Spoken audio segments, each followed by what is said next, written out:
Doctor Ghulam Jilani برق صاحب ہیں، انہوں نے ایک کتاب لکھی ہے اس موضوع پر، دو اسلام۔ وہ کہتے ہیں ہمارے ہر فرقے کا اسلام و قرآن الگ ہے۔ اس بات کو کیوں نہیں عدالتوں میں پیش کیا گیا؟ اس پر کیوں نہیں اسمبلیاں بیٹھیں؟ کیوں ہر فرقے کو اس وجہ سے غیر مسلم قرار نہیں دیا گیا؟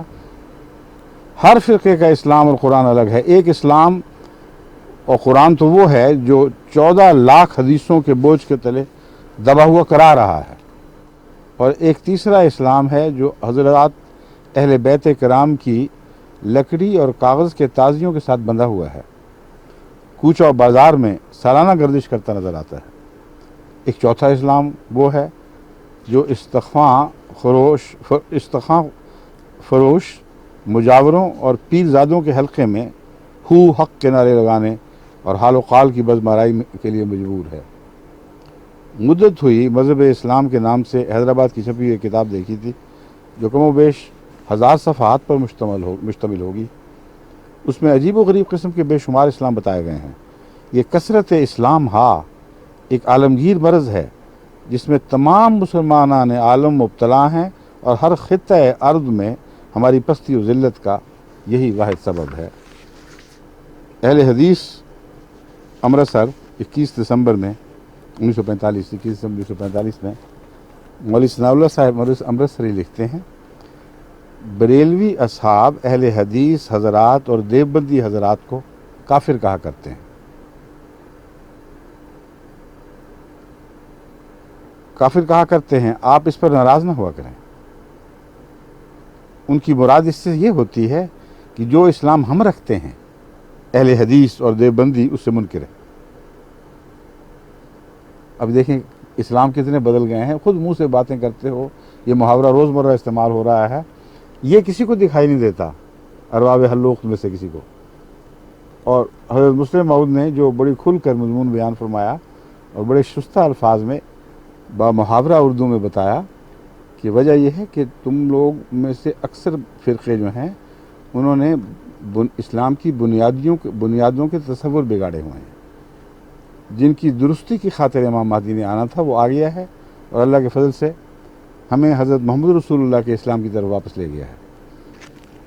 خیر، یہ کہتے ہیں ان کی مراد اس سے یہ ہوتی ہے کہ جو اسلام ہم رکھتے ہیں اہل حدیث اور دیوبندی اس سے منکر ہیں، اس لیے وہ کافر ہیں۔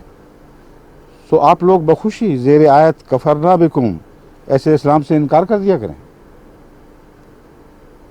اب کوئی کہہ سکتا ہے کہ یہ کہتے ہیں اسلام سے انکار کر دو، یہ عنوان کو نہیں باندھ لیے کہ مولوی ثناء اللہ صاحب نے اہل حدیث کو نصیحت کی کہ اسلام سے انکار کر دو اور خوشی سے انکار کرو، اور زیر آیت کفرنا بکم ہم تمہارا انکار کرتے ہیں، جس کے عقائد مذکورہ خط میں درج ہیں۔ بریلوی اہل سنت و جماعت کہلانے والے کہا کرتے ہیں کہ ہماری جماعت سواد اعظم ہے، اور یہ اہل حدیث شرمزۃ قلیل بہت تھوڑے لوگ ہیں۔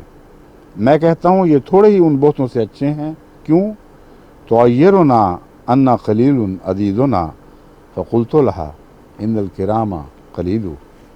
یہ ایک عرب اس میں سے قصیدے میں سے شعر چنا ہے کہ وہ میری دوست یا بیوی جو بھی تھی وہ مجھے شرمندہ کرتی ہے، آر دلاتی ہے کہ ہمارے قبیلے کے اعداد تو بہت تھوڑے ہیں۔ فقلت لها، میں نے اس سے کہا، ان الکرام قلیل، معزز لوگ تھوڑے ہی ہوا کرتے ہیں۔ اب شاعر مشرق کا بہت چرچا ہے پاکستان میں، سب دنیا ویسے ایک اچھے شاعر کے طور پر علامہ اقبال کو جانتی ہے۔ وہ لکھتے ہیں الفاظ و معانی میں تفاوت نہیں، لیکن ملا کی اذاں اور مجاہد کی اذاں اور۔ الفاظ و معانی میں تفاوت نہیں، لیکن ملا کی اذاں اور مجاہد کی اذاں اور، پرواز ہے دونوں کی اسی ایک فضا میں، کرگس کا جہاں اور ہے شاہی کا جہاں اور۔ گدھ بھی اسی فضا میں اڑتی ہے مگر اس کا جہان اور ہے، اور شاہی کا جو شکاری پرندہ ہے اس کا جہاں اور۔ 1914 میں انہوں نے ایک نظم کہی تھی جس کے 2 شعر یہ تھے، کیا تمہارا بھی نبی ہے وہی آقائے انعام؟ اب آپس کی باتیں سن لیجئے ذرا۔ کیا تمہارا بھی نبی ہے وہی آقا انعام، تم مسلمان ہو، تمہارا بھی وہی ہے اسلام؟ یہ بات جب حضرت مسلم موعود کہہ دیں تو ہر طرف آگ بھڑکانے کی کوشش کی جاتی ہے اور ان سب باتوں سے صرف نظر ہو جاتی ہے۔ تم مسلمان ہو، تمہارا بھی وہی ہے اسلام، اس کی امت کی علامت تو کوئی تم میں نہیں، ایک بھی علامت نہیں۔ میں جو اسلام کی ہوتی ہے وہ اس خم میں نہیں، جو جام تم نے پکڑے ہوئے اسلام کے ان میں وہ میں نہیں ہے۔ باقیات اقبال صفحہ 367 تبسم۔ عطا اللہ شاہ صاحب بخاری ان احرار کے بہت بڑے پیر ہیں، مرشد ہیں، جو زیادہ تر ختم نبوت والا ٹولہ کہلاتا ہے۔ ان سے کسی نے سیالکوٹ میں یہ سوال کیا کہ مولانا امیر شریعت صاحب، آپ قادیانیوں کے پیچھے تو لٹ لے کر پڑے ہوئے ہیں، یہ خدا کے منکر کمیونسٹ بھی تو ہیں، ان سے کیوں نہیں ٹکراتے؟ کمیونزم نے دنیا میں تباہی مچا رکھی ہے، خدا ہی سے لوگوں کو برگشتہ کر رہا ہے، اور ان سے آپ ٹکر نہیں لیتے۔ ان کا جواب سنیے، فرماتے ہیں کمیونزم کی ٹکر امپیریلزم سے ہے،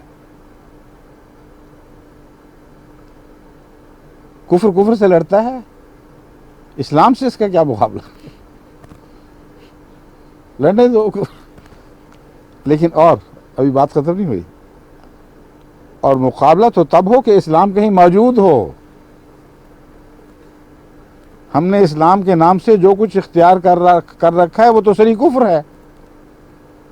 ہمارے دل دین کی سمجھ سے آ رہی، ہماری آنکھیں بصیرت سے ناآشنا، کان سچی بات سننے سے گریزاں۔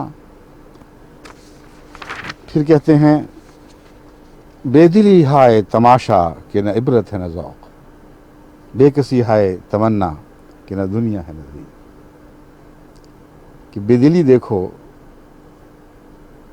کہ نہ عبرت ہے نہ ذوق، نہ ہمیں عبرت حاصل کرنے کا سلیقہ رہ گیا ہے، نہ وہ آنکھ نصیب ہے، نہ اچھی باتوں کا ذوق ہے، اور ہماری بے بسی اور بے کسی دیکھو تمہاری تمنا کی کہ نہ دنیا ہے نہ دین، کچھ بھی نہیں رہا۔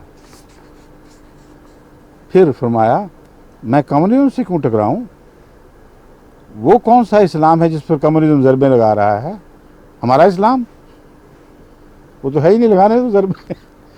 ادھر یہ امپیریلزم سے لڑ رہا ہے، ادھر ایسے اسلام پہ ضربیں لگا رہا ہے جو اسلام ہے ہی نہیں، تو لگانے تو مجھے کیا فکر پڑی ہوئی ہے، احمدیوں کے پیچھے پڑنے تو وہ کیوں؟ پھر یہ تو مان گیا کہ احمدیت کفر نہیں ہے، پھر کیونکہ کفر سے تو تمہیں لڑنا ہی نہیں، اور نہ تمہیں یہ مجال ہے، نہ اس کی طاقت ہے، نہ اپنے آپ کو اسلام کا نمائندہ سمجھتے ہو، تو پھر اسلام سمجھ کے لڑ رہے ہو گئے، اور تو کوئی دلیل باقی نہیں رہی۔ پھر لکھتے ہیں بتوں سے تجھ کو تمنا، خدا سے نومیدی، مجھے بتا تو صحیح اور کافری کیا ہے؟ یہ اسلام جو ہم نے اختیار کر رکھا ہے، کیا یہی اسلام ہے جو نبی نے سکھلایا تھا کہ ہماری رفتار، ہماری گفتار، کردار میں وہی دین ہے جو خدا نے نازل کیا تھا؟ میں کہتا ہوں کہ گورنری سے گداگری تک مجھے ایک بات ہی بتلاؤ جو کہ قرآن اور اسلام کے مطابق ہوتی ہے۔ یہ اقرار کسی نے نہیں دیکھا، کسی نے نہیں سنا۔ جماعت احمدیہ نے اقرار کر لیا کہ ہم مسلمان ہیں، انا للہ و انا الیہ راجعون۔ کون ان کو کان دے سننے کے لیے، کون آنکھیں دیکھنے کی دے؟ جو اللہ نے دی ہیں اس سے تو کام نہیں لے رہے۔ کاش اسلام کا کہیں نظارہ ہوتا، کوئی بستی ہوتی جہاں اسلام ہوتا، اسلام بستا۔ ہمارا تو سارا نظام کفر ہے۔ قرآن کے مقابلے میں ہم نے ابلیس کے دامن میں پناہ لے رکھی ہے۔ قرآن صرف تعویذ کے لیے ہے، قسم کھانے کے لیے ہے۔ تقریر عطا اللہ شاہ بخاری، سیالکوٹ، احرار کانفرنس، منقول از اخبار آزاد، 9 دسمبر 1949۔ اس لیے یہ اسلام ہے تو ہمارا اسلام الگ ہے۔ میں پھر کہتا ہوں الگ ہے، مگر تم سے الگ ہے، محمد رسول اللہ سے نہیں۔ محمد رسول اللہ سے اسلام الگ ہو تو دین بھی گیا، دنیا بھی گئی، کچھ بھی باقی نہیں رہا۔ یہ بات کیوں نہیں بتاتے دنیا کو؟ یہ کہہ رہے ہیں ہم